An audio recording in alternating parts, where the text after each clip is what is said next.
তিনি ভ্রাতৃত্ব নষ্ট হয় কখন? সামান্য ভুল করলে, কাবিরা গুনাহ করলে, না কাবিরা গুনাহ করে ইসলামিক ভ্রাতৃত্ব নষ্ট হয় না? এর দুই একটি দলিল পেশ করি। কারণ অনেকে ভাবতে পারে না না না জেনা করলো আমার ভাই নাই, আবেগের কথা আছে। জুয়া খেলছো আমার ভাই নাই, হ্যাঁ মদ খাচ্ছে আমার ভাই না। আবার মদ খোর লোক মুসলমান হইলে কি হবে? মদ খোর আমার ভাই কি করে হইতে পারে? না, খুনি আবার কি করে আমার ভাই হতে পারে? আল্লাহ বলছেন খুনি তোমার ভাই। আপনি খেয়াল খুশি বলবেন দিন ইসলাম কি আবেগের কথা না কোরআন সুন্নাহর কথা? আপোষে মুসলিমরা দুই দল লড়াই লিপ্ত হয়ে গেছে, যুদ্ধে লিপ্ত হয়ে গেছে, মারামারি করছে, কাটাকাটি করছে। আল্লাহ পাক তাদের সম্পর্কে কি বলছেন শুনবেন। সূরা হুজরাতে আল্লাহ পাক ইরশাদ করেছেন, ওয়াইন তাইফাতানে মিনাল মুমিনিনা ইকতাতালু ফাআসলিহু বাইনাহুমা। যদি দুইটি দল, ওয়াইন তাইফাতানে মিনাল মুমিনিন, দুইটি দল যদি আপোষে কি করে, ইকতাতালু লড়াই শুরু করে, যুদ্ধ শুরু করে দেয়। ইকতিতাল মানে শুধু মুখিক লড়াই নয়, মুখের লড়াই নয়, গালাগালি ঝগড়া নয়, বরং ইকতাতালু সশস্ত্র যুদ্ধ শুরু করে দিয়েছে। এই দিক থেকে অস্ত্র চলছে, ওই দিক থেকে অস্ত্র। যেমন ফিতনার জামানাগুলিতে ফিতনা হয়েছে দুই দলের বিভিন্ন, আজকেও হচ্ছে। রাজনৈতিক দলগুলি যেসব দেশে গণতান্ত্রিক রাজনীতি রয়েছে, মারামারি চলছে, দুই এদিকে মুসলিম ওইদিকে মুসলিম। আল্লাহ পাক তাদের সম্পর্কে যারা মুসলিম হয়ে একে অপরকে খুন করছে, যদিও কাবিরা গুনাহ, এবং এই কাবিরা গুনার ওপর খুন করার জন্য 5টি কঠোর শাস্তির কথা আল্লাহ পাক উল্লেখ করেছেন, তারপরেও বলছেন যে ওয়াইন তাইফাতান মিনাল মুমিনিন, এরা মুমিন, কাফের বলেননি আল্লাহ পাক রব্বুল আলামিন। ইকতাতালু সশস্ত্র যুদ্ধ শুরু করে দিয়েছে। এক, তাহলে তাদেরকে আল্লাহ মুমিন বললেন, কাফের বললেন না। কিন্তু মুমিনের সাথে যেহেতু কাবিরা গুনাহ করছে সেজন্য তারা বড় ফাসিক, মারামারি করছে, লড়াই করছে, সেজন্য তারা ফাসিক। আর ফাসিকের যে শাস্তি পানিশমেন্ট রয়েছে দুনিয়া আখিরাতে, তা আল্লাহ পাকের কাছে রয়েছে।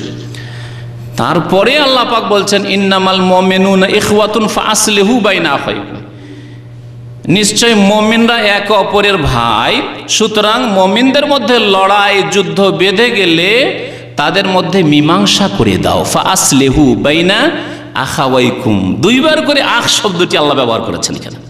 কি বলছে? ইন্নামাল মুমিনুনা ইখওয়া, প্রসঙ্গ কিন্তু লড়াই, দুই দিক থেকে লড়াই চলছে। আর আল্লাহ পাক বলছেন ইন্নামাল মুমিনুনা, এরা হচ্ছে একে অপরের ভাই, এখনো ভ্রাতৃত্ব টুটেনি, নষ্ট হয়নি।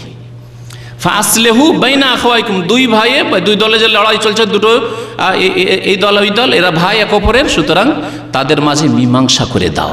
তাহলে হত্যার গুনাহ, খুন করার গুনাহ এত বড় গুনাহ, যেই গুনাহর কথা আল্লাহ পাক রব্বুল সূরা ফুরকানের শেষ রুকুতে উল্লেখ করেছেন শিরকের পরে, ওয়াল্লাযীনা লা ইয়াদউনা মা আল্লাহি ইলাহান আখার ওয়ালা ইয়াকতুলুনা আন-নাফসা আল্লাতী হারামাল্লাহু ইল্লা বিল হক ওয়ালা ইয়াজনুন ওয়া মান ইয়াফআল যালিকা ইয়ালকা আসামা।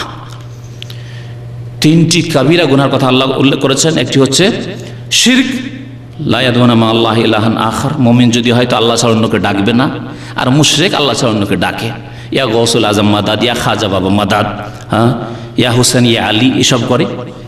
আল্লাহ ছাড়া অন্যকে ডাকে, আল্লাহ ছাড়া অন্যকে মনে করে উদ্ধার করতে পারে। ওয়ালা ইয়াকতুলুনান নাফস, আর খুন করে না, কোনো মানুষকে খুন করে না মুসলিম মুমিন। ওয়ালা ইয়াজনুন, আর জিনাও করতে পারে না। আল্লাহ পাক বলছেন 3টি গুনাহ। তাহলে খুনের গুনাহ কত বড় গুনাহ। তারপরেও যারা একে অপরকে খুন করে তাদেরকে কি বলেছেন? যে একে অপরের ভাই বলেছেন। আর এখানে নামাজের যখন প্রসঙ্গ আসলো সূরা তওবায়, তখন আল্লাহ পাক কি বললেন? হ্যাঁ, যদি নামাজ কায়েম করে তাহলে ফাইখওয়ানুকুম, তাহলে তোমাদের দ্বীনি ভাই, না হলে দ্বীনি ভাই নয়। চিন্তা করলেন তাহলে জেনা করা, খুন করার গুনাহ কত বড় গুনাহ। তার চাইতে বড় গুনাহ হচ্ছে বেনামাজি হওয়া, নামাজ ত্যাগ করা। তাহলে বেনামাজির গুনাহ হচ্ছে শিরকের গুনাহ সমপরিমাণ। একজন কবর মাজারে সিজদা করছে বা প্রতিমা পুতুলকে সিজদা করছে, আর একজন নামাজ পড়ে না, সমান গুনাহ, সমান গুনাহ।